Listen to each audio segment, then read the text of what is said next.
Les championnats du monde ou encore les Jeux olympiques démarrent toujours par un défilé de présentation des athlètes.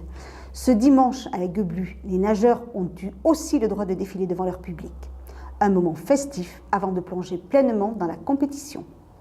Notre journaliste a suivi pour vous ces championnats interclubs.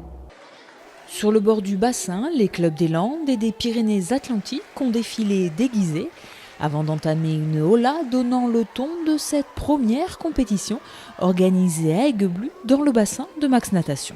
C'est très satisfaisant parce que c'est un travail de longue haleine et que enfin on reçoit une compétition ici et c'était très bien pour notre club. Les nageurs étaient très contents d'être chez eux, quoi. Ça peut paraître bête mais c'est important. Puis c'est prometteur pour la suite. Enfin, on va en recevoir d'autres et c'est bien pour la communauté de communes, c'est bien pour la natation ici dans les Landes, quoi. Quelques 300 nageurs issus de 12 clubs, répartis en équipes de 10, étaient présents à Aigueblu pour ces interclubs départementaux où seul le chronomètre compte. Les nageurs font certains temps qui sont sur une table de cotation qui donne un certain nombre de points et ces points sont comptabilisés sur chaque nage qui donneront à la fin un classement par club. Chez Max Natation, un tiers des nageurs du club se sont mis à l'eau pour cette compétition. On est presque à 90 nageurs comme l'année dernière, cette année encore. Et ils sont tous compétiteurs, nos nageurs, puisque c'est la vocation de notre club et c'est le cadre dans lequel il doit évoluer. Donc on a constitué du coup 2 équipes garçons, une équipe filles et peut-être plus à venir. Des équipes qui ont fait honneur aux couleurs de leur club. Les filles terminent à la 7e position, la première place revenant aux nageuses d'Hortaz-Mourinx. L'équipe de garçons se classe elle aussi 7e, tandis que l'équipe 1 monte sur la plus haute marche du podium et est qualifiable pour passer au niveau supérieur. Une fois qualifiés, les meilleurs clubs pourront accéder à soit la poule régionale pour la saison prochaine, soit pourront intégrer le classement club national pour participer au championnat de France interclub national.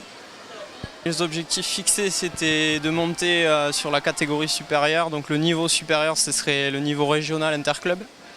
Ça a été, je pense, réussi à quelques points. On va regarder les résultats pour les garçons. On finit premier de la poule départementale et je pense qu'on est dans les rankings pour arriver en région. Les filles étaient super bien parties. Malheureusement, une disqualification ce matin qui nous coûte 800 points. Donc elles sont rétrogradées à la 7e place. Elles auraient peut-être pu finir sur le podium et peut-être rentrer dans les points, bien que c'était un peu plus dur. En tout cas, on est super satisfait des 2 équipes 1 qui ont vraiment bien tourné avec un bon renfort de garçons par rapport à l'année dernière qui a pu vraiment nous élever le niveau. L'ambiance était vraiment super à la maison, c'était hyper important pour nous de s'affirmer chez nous parce que c'était la première compétition. Et on souligne aussi l'équipe 2 qui quand même est composée de pas mal de benjamins qui terminent 7e. Donc c'est vraiment très bien sur des jeunes qui montent et qui sont là depuis 4 ans au club de natation. Donc c'est très très positif pour le club, ces interclubs du mois de novembre. Max Natation recevra le 6 mai prochain les finales du natathlon des Benjamins, à qui l'on souhaite le même succès que leurs aînés.